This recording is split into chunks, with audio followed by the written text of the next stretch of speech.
morning, John. I thought we would change the dynamic today, just to have a little break from all the other stuff and while it settles in, and still talk about things no less important and really with their own intensity, and that's relationships. Mm-hmm. Obviously, you and your partner, Anita Hansen, my mother. Right. If you do a lot of work in counselling, couples therapy. Yes. And I just thought I'd ask, wanted to start, if you've noticed any common threads or common pitfalls in relationships today. I mean, obviously people come with a lot of different baggage, different dynamics, but are there any commonalities in some of the issues you Yeah, it's chaos. Chaos. Yeah, it's fragmentation, chaos, dispersion, lack of any compass, which reduces people to the most basic appetites or needs as a way to move forward in relationship.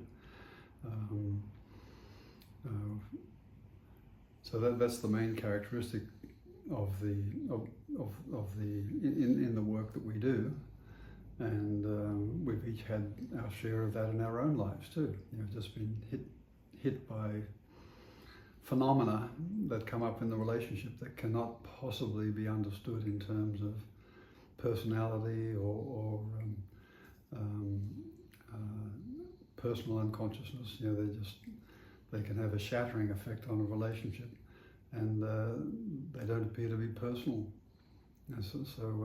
Well-meaning people with ethics in place can end up doing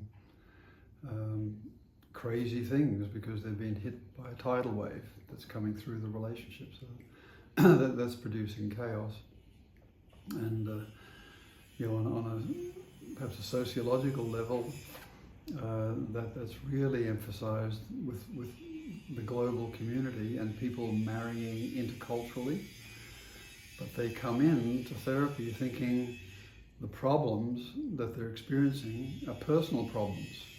Can you hear that? So people, just to pick up the thread, people are marrying cross-culturally in our global world, and when they come into therapy, the problem that's appearing very strongly is that their way of languaging their relationship only permits them to see that everything could be accounted for by personality issues, and so you get into a lot of blaming and a lot of effort to get us on side to change the other person, because the belief is that the conflicts are personal, and it's because this person's not listening or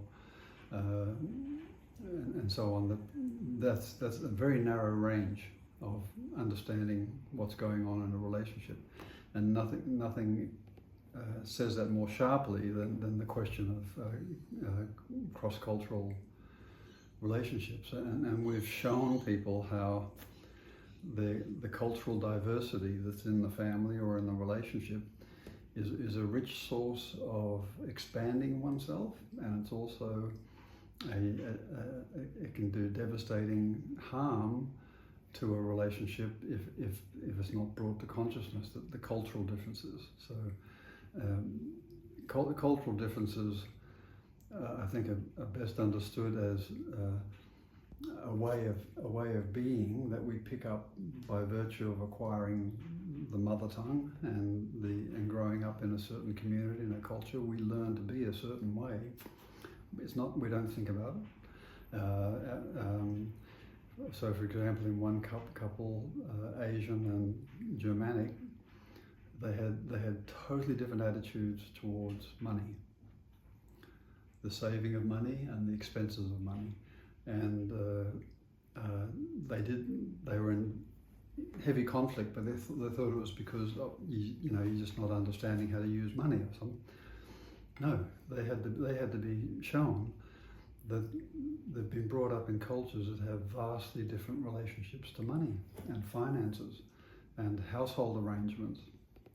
And that takes doing, but it expands their vocabulary and expands their horizons to include these non-personal elements like culture, like relationship to money, like gender, which is a cultural issue, being brought up to see, to understand sex roles in a family in a very, very different ways. Parenting skills, culturally very, very different, and they need to see that as objective. We just have to get to know each other in our different cultures, and that can take a long time.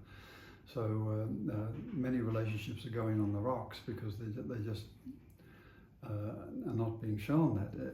Everything's collapsing to what's philosophically called the subject. So I'm responsible for everything that happens in my life, and if something goes wrong, it's either because of me or another subject not doing what I want. The conversation's really narrowed down, and we simply don't accept the conflict as it's stated to us. We seek to broaden it into these other impersonal areas just by simply asking, when you grew up, how was your family around money? Questions like that, or how is your family around sexuality, and what about child rearing? These are rarely part of the initial discourse for a couple. They just go into it and then start attacking each other when these other elements start to